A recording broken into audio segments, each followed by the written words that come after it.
you so much for being here. For me, it's a pleasure to be able to talk about this topic today. I've been lecturing about this for quite a while, and I find it every single time more fascinating because we're finding more connections between the mouth, which was my area of training initially, and the rest of the body.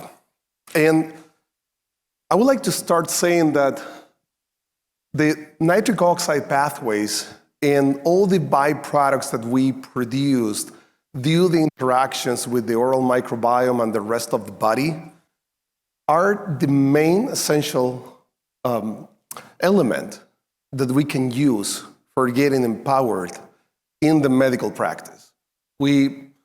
I came from a place of frustration initially because I wanted more from my profession. I wanted to be empowered to connect the dots and expand beyond the mouth cavity. And I was always pushed back. No, you have to stay there. The rest of the body is not your place.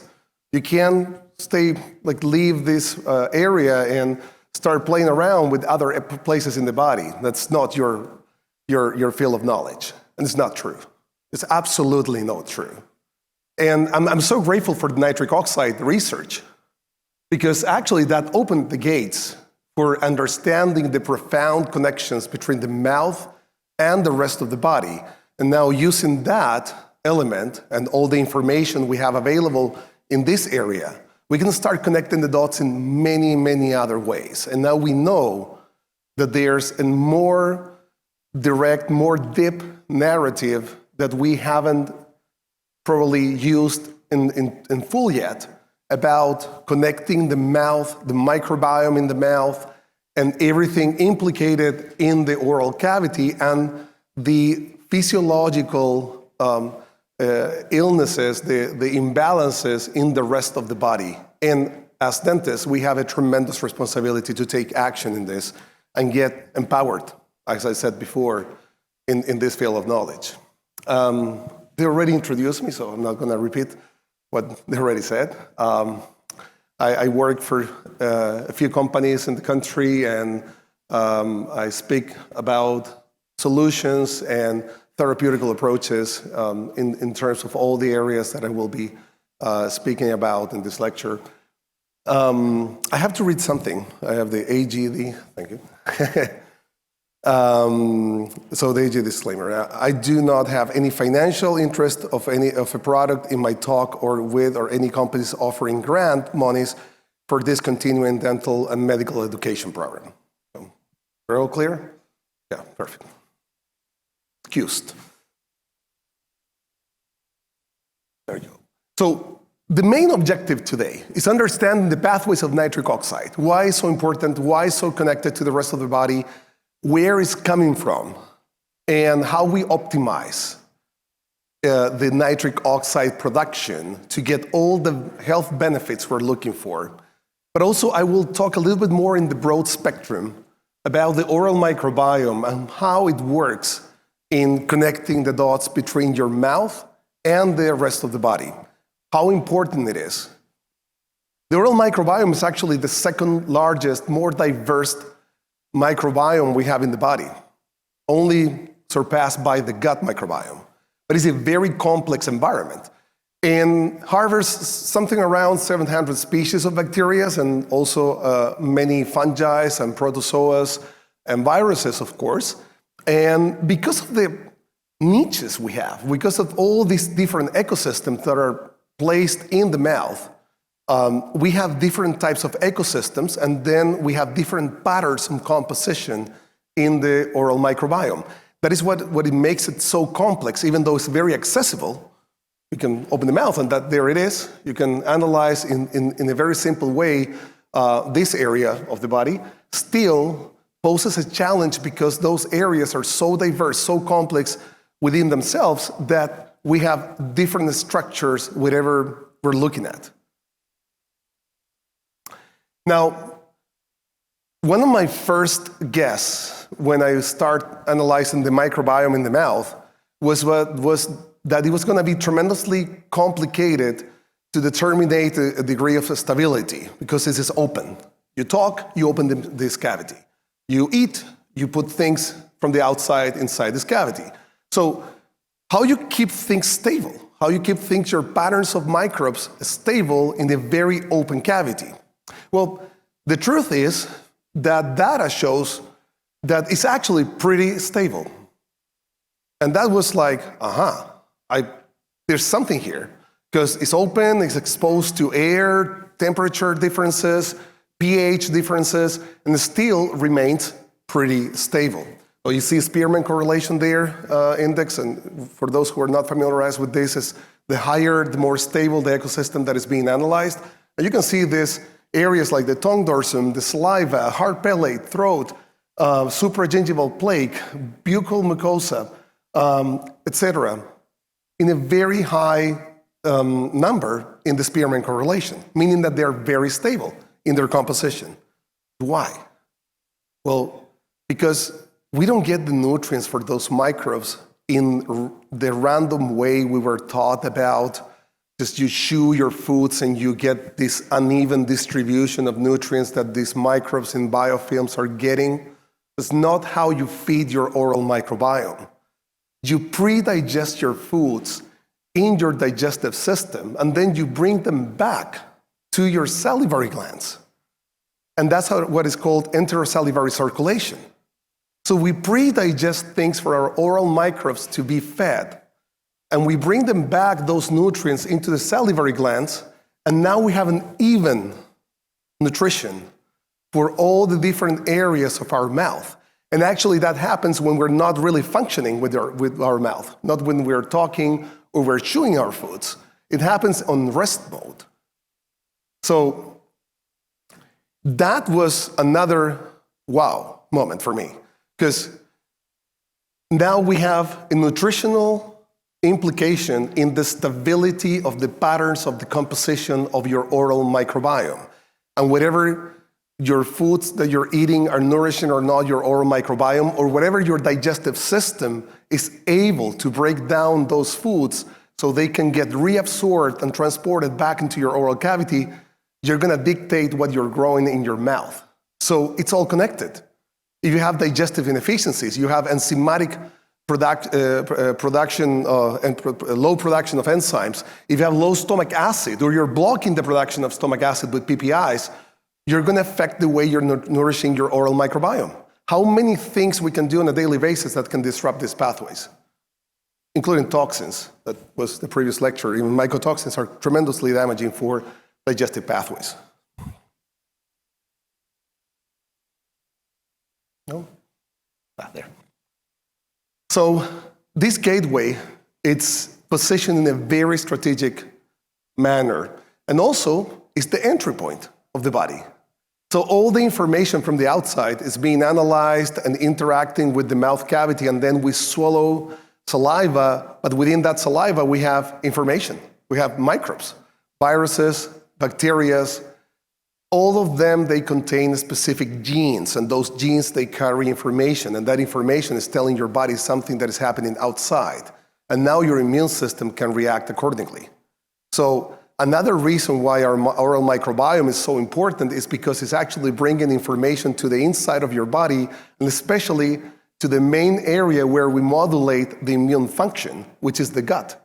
70% of your immune functionality is dictated by the gut microbiome and the interrelationship with the immune cells that are in the other side of the gut epithelium. So if you pass wrong information because you have a dysbiotic mouth, you're going to pass wrong information to your gut microbes, and that will disrupt the communication between your immune system and your gut microbiome. 70% of your immune system is going to go crazy. That's a lot. And 90% of your mast cells are living there too. So histamine-related issues are completely related. So what happens is that nitric oxide, it's one of these main molecules we make partially through the metabolic processes that are occurring in our oral microbiome. Now, yes, we have another way for making nitric oxide, which is the endothelial production of nitric oxide. But we stop making that so efficiently over time, and we start relying on the conversion of nitrates into nitric oxide through the pathways that are implicated in the oral microbiome metabolism. So, and if we make enough, or we make efficient levels of nitric oxide using this pathway, we can keep our blood flow, our oxygenation in the proper way through our lives. And oxygen is the key piece of life. And all of you know that. You work in a very oxygenated cavity.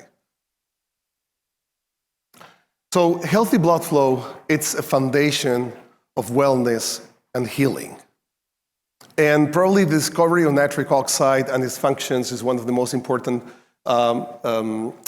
niche events in the history of cardiovascular medicine. And that was not me, of course, it was Dr. Valentin Pfister who said that. And there's a tremendous amount of ramifications in terms of what is going on out there in terms of chronic illness that are potentially, and not potentially, actually are connected directly to the efficiency in which we produce nitric oxide in our body. And today we have a challenge because 6 out of 10 Americans, they have already a diagnosed chronic disease. And 4 in 10, they have two chronic diseases diagnosed. And this keeps going, and it's getting worse and worse over the years. The statistics are not getting better. We're getting smarter, and we have more technology, but we're not really fixing this. We're getting worse and worse in our markers in terms of chronic illness. And we have many conditions that are listed there and more that are creating disabilities. So we have a less productive population just because we can't fix this. And this is rooted in basic mechanisms that because we don't understand them or we don't embrace them in our daily practice, we're creating this perfect storm for this to happen later on. And if you see the data today about using antibiotics, 5 out of 6 Americans will get at least 1 prescription of antibiotics per year. 5 out of 6. And most probably those 5 out of 6 are going to use it. Because you prescribe something and they will tell you, well, if you don't use this, something terrible is going to happen, so you might as well take it. And I will tell you a personal thing. My daughter already got like 5. She's 3 years old. 5 prescriptions of antibiotics. She used none, by the way. My personal choice. It was never necessary. Just jumping, happy, healthy, thank God. So I avoided 5 courses of antibiotics for her just because they were preventive. We're making preventive medicine out of using antibiotics, which is a direct damage to the most foundational piece of your body, the microbiome. And if we kill the microbes, we kill the building blocks for making these metabolites. We can't make these things without those microbes. So antibiotics are also antiseptics in mouthwashes, in toothpaste, in food, in the environment. Everything gets there and affects the diversity of your oral microbiome. And now you're going to see that all these chronic diseases listed here are connected to low nitric oxide levels in the body. And this is a lot, and things that we can probably even imagine. Alzheimer's, for example. So there is a miracle molecule, nitric oxide. And again, I'm fascinated about this molecule because it opened the conversation many years ago for understanding how important the microbiome of the mouth is connected to the rest of the body. And again, I could expand this, and now we can start talking about millions of other things that are produced in the mouth that are connected to the rest of the body. But I just want you to know today this one, because this is very important. And with this one alone, you can create a tremendous amount of prevention for these illnesses to not occur in the future. I was telling you before that there's two ways we can make nitric oxide. One is the endothelium pathway, which is pretty direct, still very complex. It's the L-arginine conversion that gets oxidized, and ultimately through other things involved, including NADPH and BH4, you get conversion to nitric oxide, and then you get all the biological effects in the tissues. The problem is that this is a very complex pathway, and unfortunately, because of everything we're getting exposed to on a frequent basis, we're disrupting the efficiency of this pathway. So if you're 15 years old, 20 years old, 25 years old, you're probably fine. This is going to be made in your body pretty efficiently. But as we age, especially when we hit 40, we start seeing a very significant decline, 50% less, of the baseline production of nitric oxide using the endothelial pathway. And then we start relying more on this other alternative pathway, which is the conversion of nitrates to nitrites and then to nitric oxide. Now, for this conversion to happen, you need the oral microbes, and you need the amount of diversity within them so they can handle these nitrates and convert them into nitrites, and then in the stomach we produce the nitric oxide we need. So with both systems working together, you can compensate through your entire life the amount of nitric oxide you need to be optimally functioning. And why nitric oxide is so important clinically? Because it's going to help with your gut healing. If you're working in the gut microbiome, as I am, and you're not working on nitric oxide, you're not really going to get much done. And for support healthy sexual functioning, men and women, both. Always get the responsibility. No, it's both. Calm inflammation, protect the bones, support mood, anxiety. It works directly in your vagus nerve, in your central nervous system, assist in the immune system, activate pathways to activate cytokines or downregulate cytokine expression whenever is needed, and therefore activating healing in the tissues, increases mucosal formation, increases membrane repairing, supports blood sugar and insulin regulation. It helps with cholesterol. Angiogenesis is another one. So I can keep going. It's very, very important for all your physiological needs. And if you don't have enough nitric oxide, what happens? That you're going to get at least one, if not more, of these type of signs and symptoms. Like, for example, low energy, which is pretty common, brain fog, gastrointestinal issues, GI issues are so common nowadays. And they're rooted, partially at least, on the nitric oxide deficiencies. You have poor circulation in your tissues. Erectile dysfunction is another one. Hormonal balance, neuropathies, etc. So we have multiple signs and symptoms that are associated with different conditions, and they're all related in a major way to the levels of nitric oxide production within your body. And again, if you have these signs and symptoms and you're above the age of 40, we know that there's a very possible chance you're not producing enough of your endothelial production of nitric oxide, and you need to support the production of nitric oxide from the exogenous pathways, from the oral microbiome pathway. And that is why I'm so careful about recommending things that can alter the oral microbiome, because it's so easy. You can just put something here so rapidly, and it looks good for a minute, but it's really not helping us on the long term. As I was mentioning, this is a nice image, just summarizing what I just said. It has so many functions related to different aspects of our physiology. And so pretty much it's critical for maintaining overall health. This is essential for anything that is related to the oxygen levels in your body, anything that is related to healing, repairing, and optimizing performance.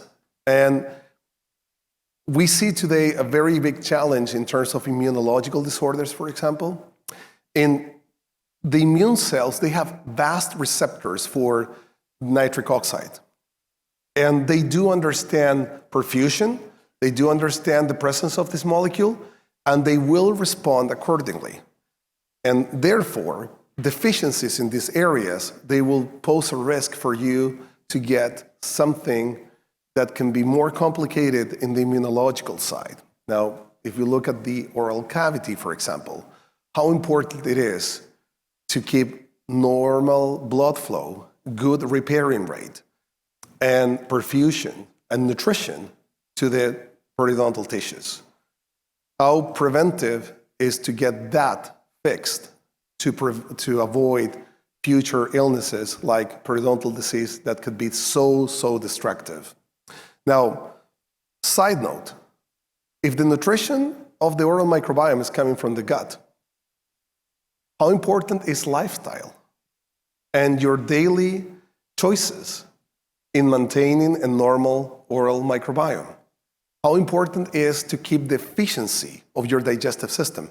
And with a hand in your heart, how many people are eating on the run, not sitting for 30 minutes, just calmly digesting your foods on a regular basis? I've seen people even eating in their cars.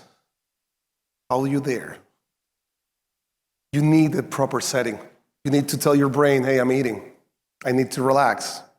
I need to go in a parasympathetic mode and make all the fluids, my enzymes, my saliva secretion, my stomach acid, bile.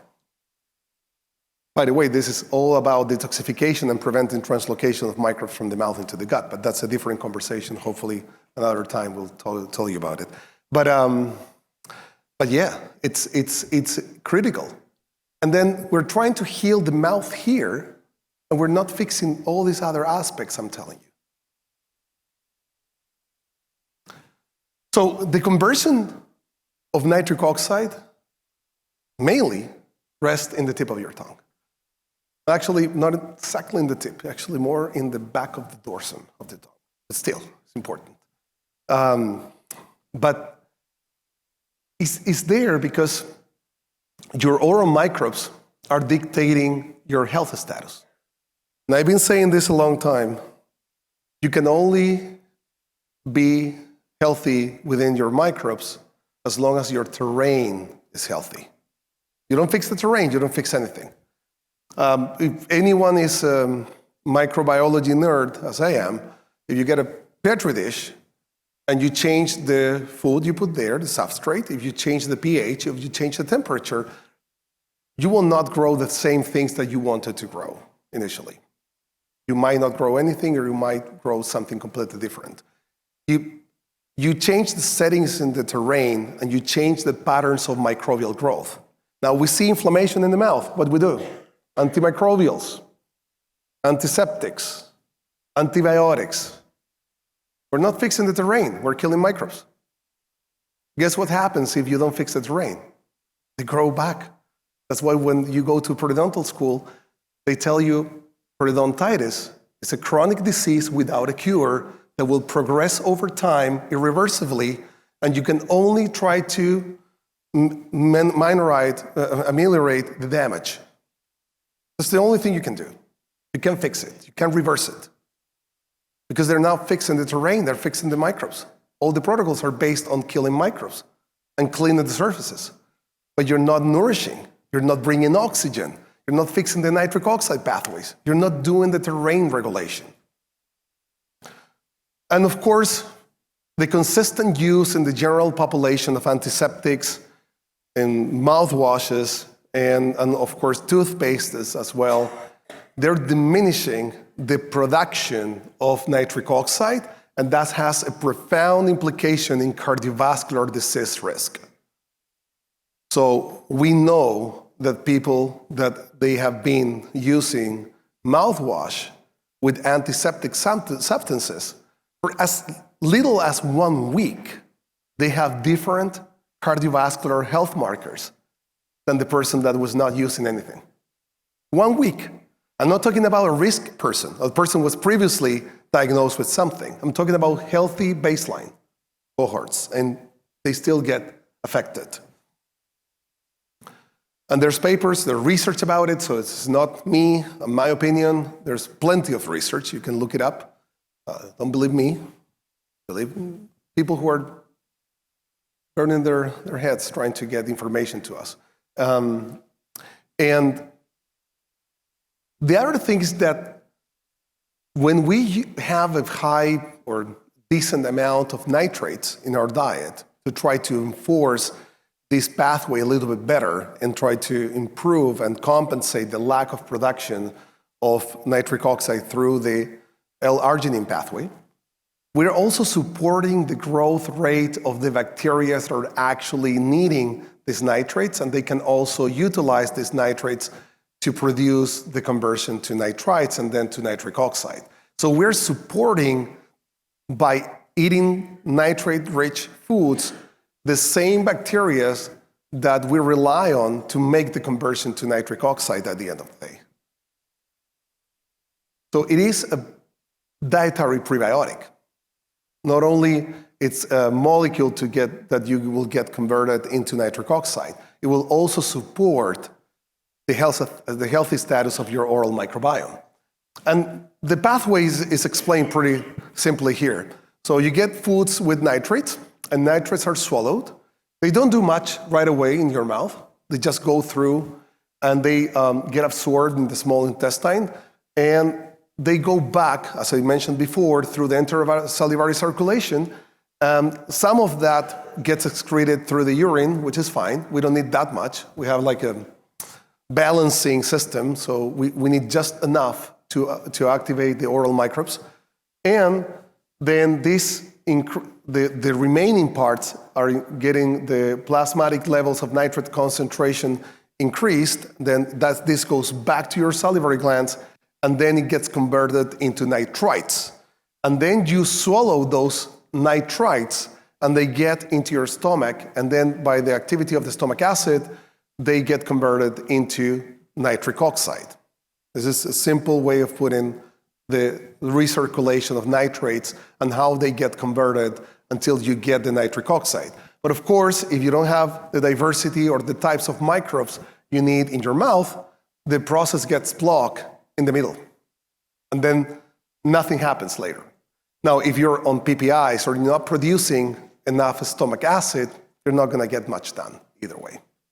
So we rely on a very functional digestive system that starts in the mouth to make this happen. Now, if you have a dysbiotic pattern in your mouth, you might not get nitric oxide or nitrates to convert into nitric oxide. You might get ammonium, and ammonium is not good. No bueno. It's going to cause inflammation. And how we prevent this? Well, of course, taking care of your mouth through your diet, through your lifestyle, and with that, we can optimize, and of course not disrupting your microbes in the mouth, and you will get good patterns of microbes in the mouth that will dictate how things are getting converted. So we know that people with periodontal disease, if you put them on nitrates right away and you don't work in all the other aspects, you might get ammonium instead, and you're not going to get the benefits. So you need a healthy mouth for getting healthy functions. And of course, if you have a healthy oral microbiome, now you have a healthy heart, and you have hormonal health promotion, and you have gut health, because it's all connected. And you're going to have cognitive performance, and you're going to have sexual function improved. It's all connected to the mouth and the oral microbes. Now, a few other aspects about nitric oxide that I think are really important. The immune function and the viral load relationship between nitric oxide is very profound. If you don't have good levels of nitric oxide, your innate immune response is going to be damaged, and the T cells are not going to get upregulated or downregulated as needed. And nitric oxide, by definition, is also toxic for viruses, bacteria, and parasites, and other pathogens. So these also can act directly as an antimicrobial. And Also, it will dictate or regulate the activity, the growth, the death of the immune and the immune cells, and that includes plenty of them. And also, it will activate cytokine pathways. There's certain types of enzymes related to nitric oxide pathway that will activate the release of cytokines, or TNF, for example, that can be downregulated if you have good levels of nutritional nitric oxide. So nitric oxide can increase or lower the expression of the immune system depending on how balanced is the production. For the oxygen perfusion, nitric oxide is this third gas in the exchange of oxygen. If you don't have nitric oxide production properly done, you're not going to release the oxygen into the tissues, meaning that you can circulate oxygen, but you're not going to deliver the oxygen in the tissues. And that is all related to mouth health. So when we try to fix the mouth, if we don't have perfusion of oxygen and we're not delivering the oxygen into the tissues, we're not going to have repair. We're not going to have healing. And definitely we're going to alter the terrain, especially the ones depending on normal oxygen levels, like more aerobic type of areas. And I mentioned before, this is the challenge. The endothelial production of nitric oxide declines with age, so we can't rely on this system all our lives, unfortunately.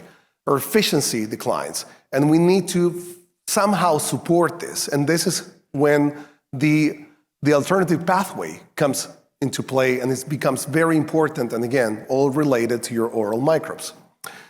So who will get benefit, for example, from improving the support in the nitric oxide levels? Well, anyone above the age of 40, because that we know that's the age mark where your endothelial production of nitric oxide declines by 50%, which is already a lot.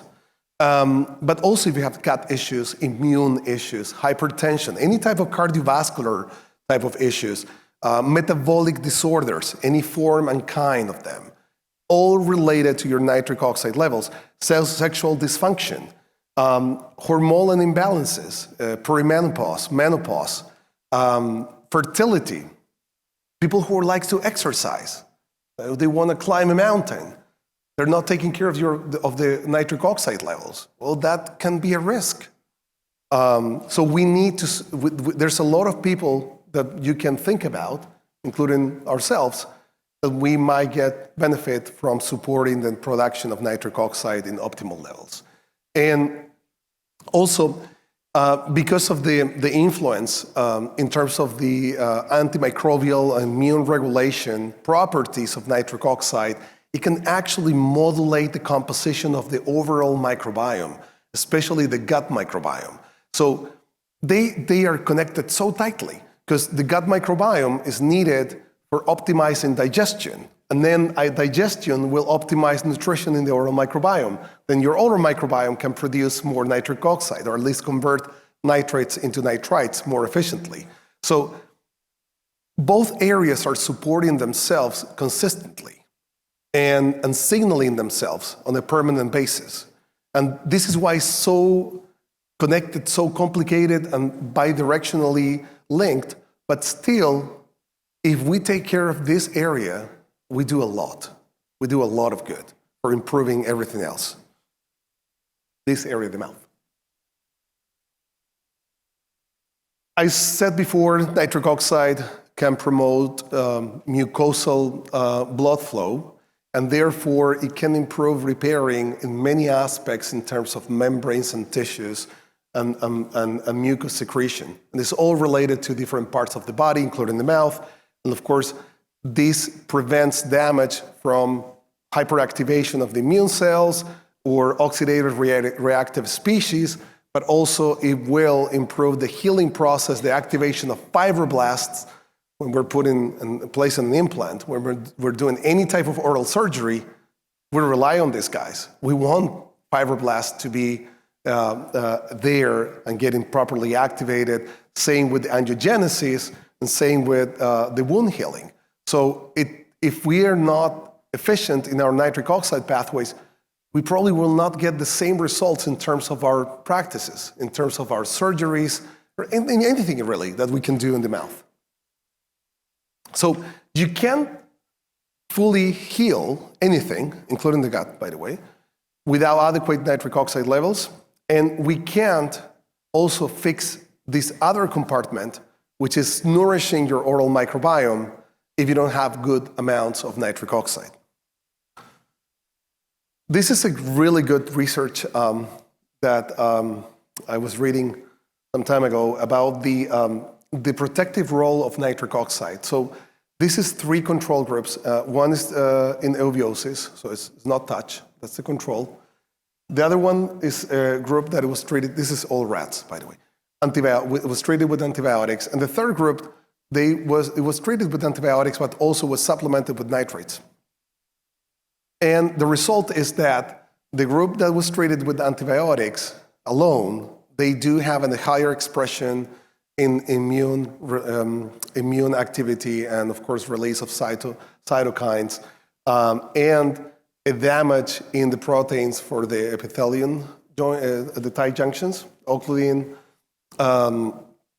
And when we put nitrates in the equation, with the same usage of antibiotics, we protect those tissues. So we don't get the disruption in the tight junction proteins, and the immune system doesn't get so activated. So we don't have this high burden of release of cytokines. In the vagus nerve, we know nitric oxide actually has a profound relationship with HRV, and also stimulates blood flow, which is mediated by vagus nerve activity. But furthermore, acetylcholine pathways, which can activate, at the end of the day, the release of TNF by macrophages, which is all mediated by these neurotransmitters from the vagus nerve pathways, or at least partially mediated by vagus nerve pathways, and will increase inflammation. They are downregulated and balanced if you have optimal nitric oxide levels. So macrophages actually, they can express something called INOS. This is incidental nitric oxide synthase, and that can activate cytokine release in higher levels. But if you have a good amount of nitric oxide circulating around, those pathways are not getting activated as much.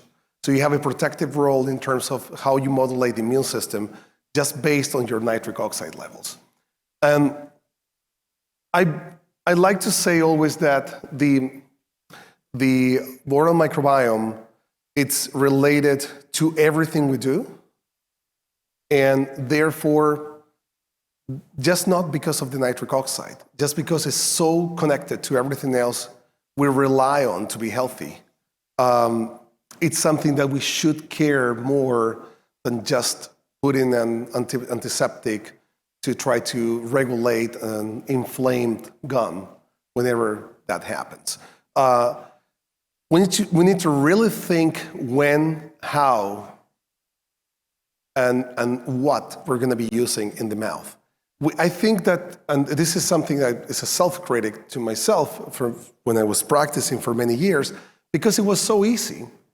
We think we are like entitled of putting things in the mouth just because they're repairing, temporarily at least, a problem, and we don't think the future implications or the most intricate connections of what we do in terms of our therapies.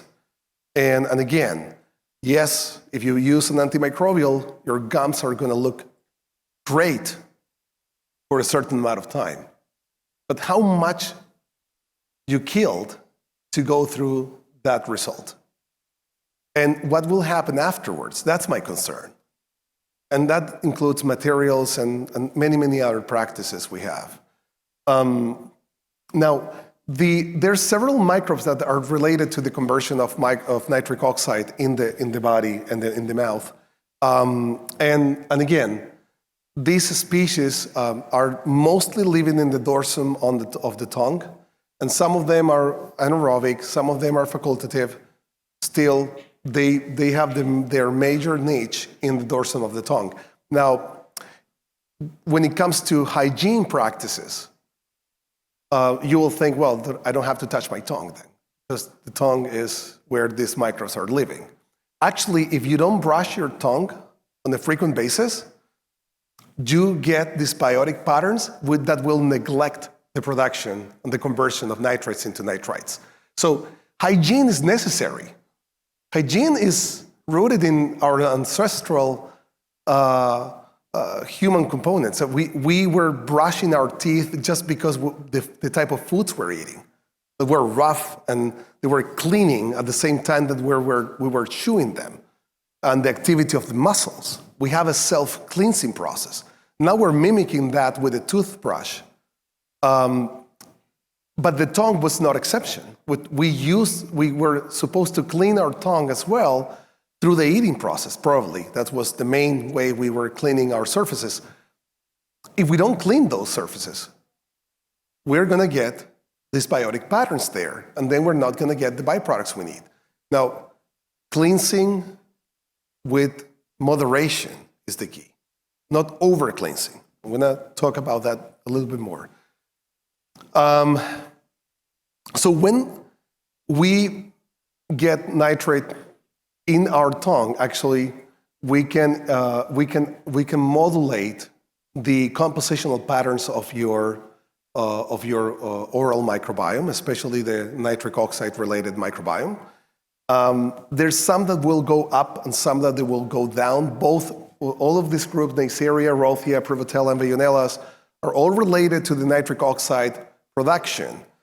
Some are more anaerobic, as you might know, and some of them are more aerobic. Usually by interacting with nitrates, we increase the more aerobic ones and we lower the more anaerobic ones. Still, we get a pattern of the composition that is healthy for producing nitric oxide anyway. So, unfortunately, we were told, I was told, we all were told that health habits were pretty much go after those microbes and kill them. And if you go and do a testing for oral microbiome analysis, you probably will get recommendations for using antimicrobials most of the times.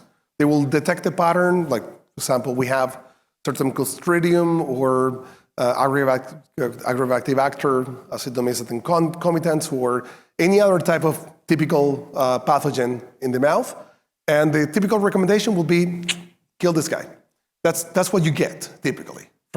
So even analytics are a little bit dangerous because they're pushing the idea that we have to kill those microbes. If you find them, kill them.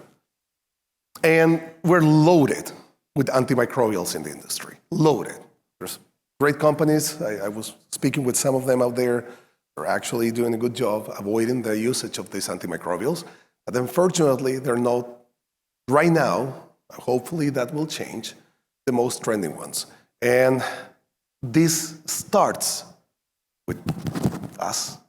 This starts with what we do and what we say to our patients. And the way we present what we're diagnosing. Because if we diagnose something as an infection that is coming from a nasty bacteria and that we have to go and kill that, people will never understand that it's their terrain that they have to fix. If we change the narrative, we change the ways. And that's, for me, very important. And that's what I'm very passionate about this. So for building your nitric oxide levels first, we need to build the diet. We need to get nitrates. But there's a problem here. The problem is that if you look different areas in the country, you will not get the same amount of density in terms of nitrate content in the same foods all around the country. If you look in Texas, if you look in New York, and if you look in California, and you grab a stick of celery and you measure the amount of nitrates that are contained in that stick of celery, you're going to get different amounts. So it's not consistent.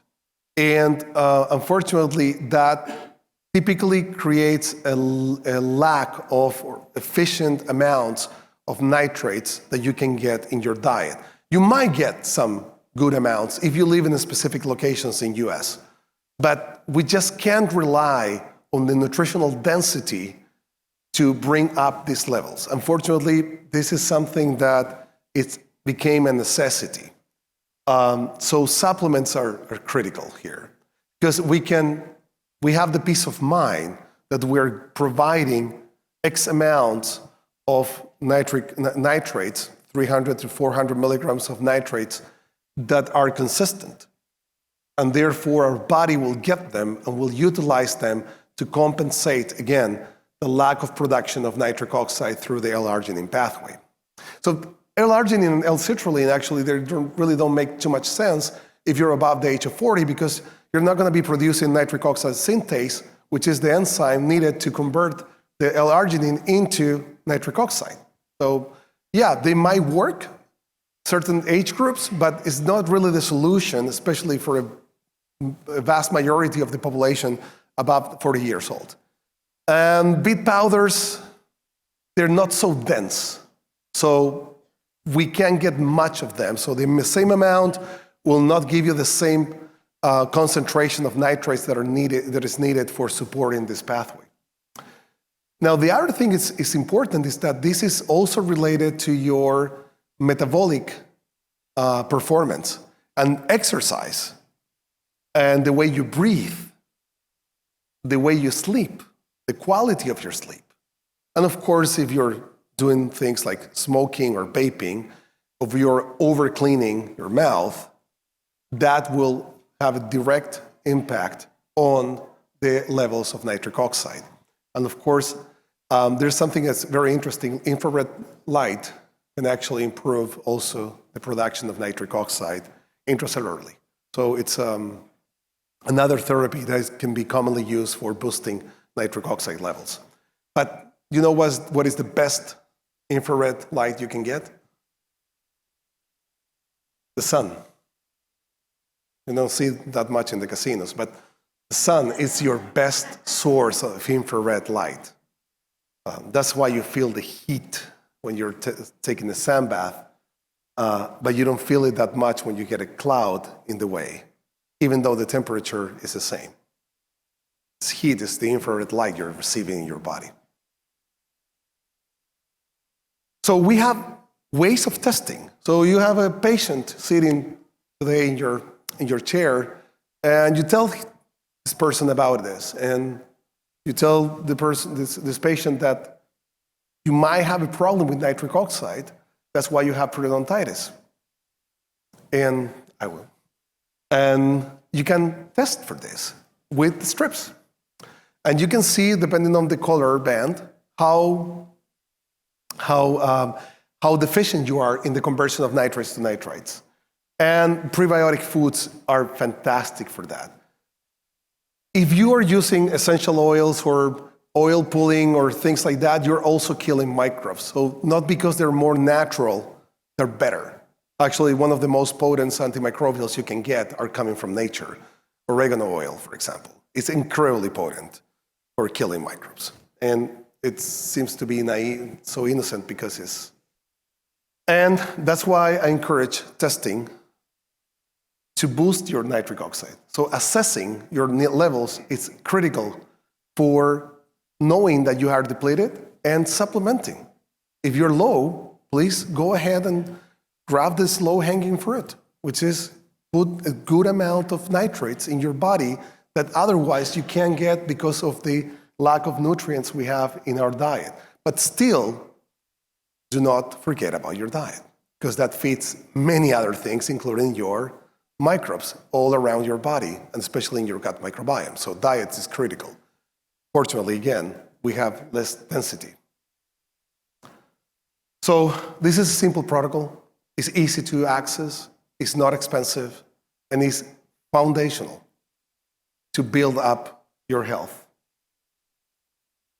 So hopefully this gives you two things at the end of the day: how important the oral microbiome is for the rest of the body, and the nitric oxide is one of the critical molecules that we can assess for understanding the healthy balance of our oral microbe. Thank you so much.